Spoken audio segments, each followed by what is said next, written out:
Israeli Prime Minister Benjamin Netanyahu on Wednesday said he would continue military strikes against Hamas militants in Gaza after U.S. President Joe Biden called on him to de-escalate the violence. A White House spokesperson said Biden told Netanyahu in a phone call that he expected a significant de-escalation today on the path to a ceasefire, Biden's strongest words yet on the need to end the fighting. But shortly after the White House's remarks, Netanyahu released a statement that, quote, "I am determined to continue this operation until its objective is achieved." You can either conquer them, and that's always an open possibility, or you can deter them. And we are engaged right now in forceful deterrence, but I have to say, we don't rule out anything. Palestinian medical officials said 219 people have been killed in 10 days of aerial bombardments. Israeli authorities put that nation's death toll at 12 from Hamas rocket fire aimed at southern Israel.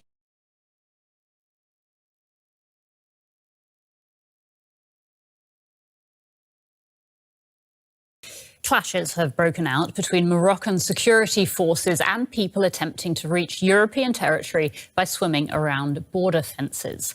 This week, thousands of would-be migrants forced their way into the Spanish enclave of Ceuta in North Africa.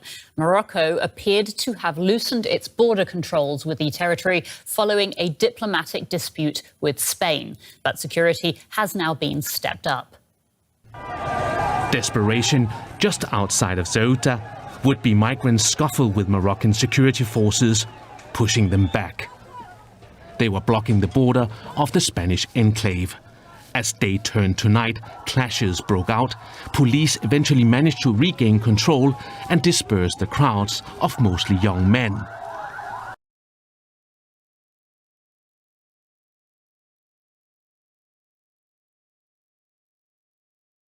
There's been a development in the Maddie McCann mystery.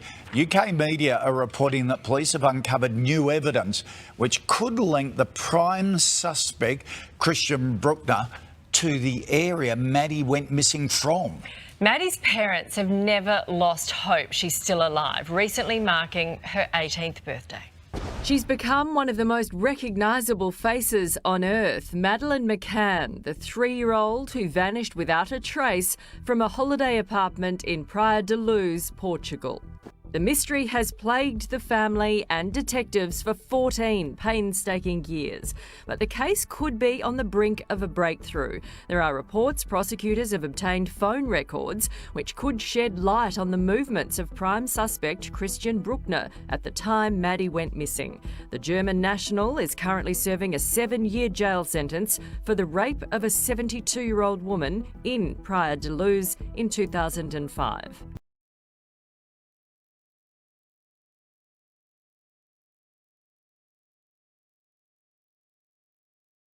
The US Secretary of State Antony Blinken has held his first meeting with Russian Foreign Minister Sergei Lavrov in Iceland. They said their countries can find ways to work together despite their differences. Lavrov called the talks constructive and said preparations would begin for a possible meeting between the two countries' leaders. The talks were part of the Arctic Council, an international forum aimed at increasing cooperation in the region.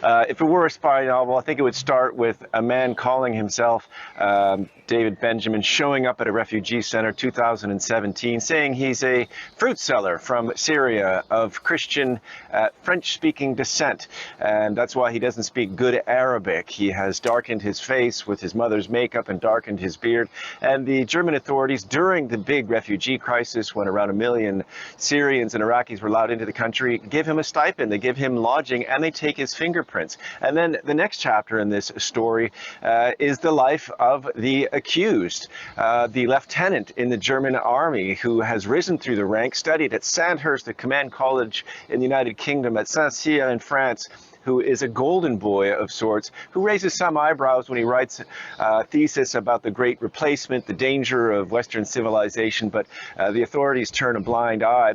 And he's arrested in Austria while attending a dance, the waltz party of the Freedom Party, the far-right party in Austria, and it takes a gun out of hiding at the Vienna airport. He's fingerprinted again. The authorities do a match, and they go through all his phones, and they figure out that he has been planning, or appears to have been planning, some kind of attack on the Justice Minister of Germany at the time, as well as a leading member of parliament.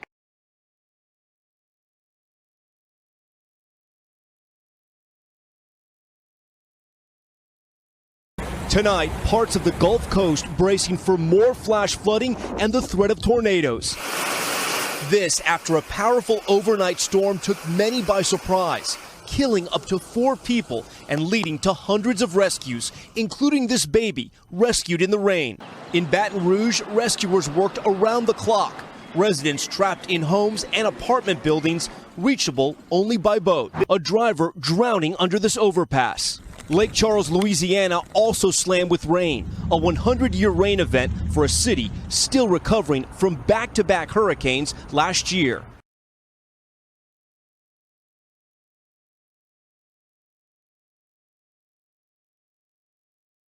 All new tonight. For the first time in 10 months, Texas has executed a prisoner. Prison officials are admitting a mistake tonight, though. They never brought the media in, as is usual, to see tonight Quentin Jones' lethal injection. The Fort Worth man asked for life in prison instead of the 1999 murder, for the 1999 murder of his 83-year-old great aunt. Sharon Wilson, at the time, was not Tarrant County's district attorney, but supported tonight's execution, saying in a statement the death penalty is reserved for the worst of the worst, and she says that Jones qualifies, and his case does.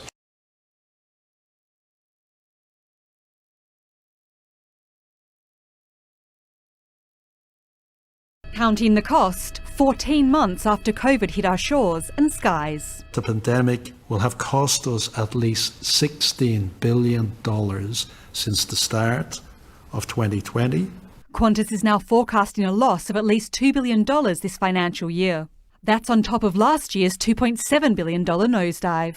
I think it's safe to say there's no other company in Australia that's had a bigger impact from COVID. The airline is offering a new round of voluntary redundancies to its international workers and expecting several hundred to accept. For remaining staff, a 2-year wage freeze. Qantas also revealed its financial hit from lockdowns. A punishing $400 million for the Christmas closure on Sydney's northern beaches, $29 million for Brisbane's March closure, and $15 million for Perth's April lockdown.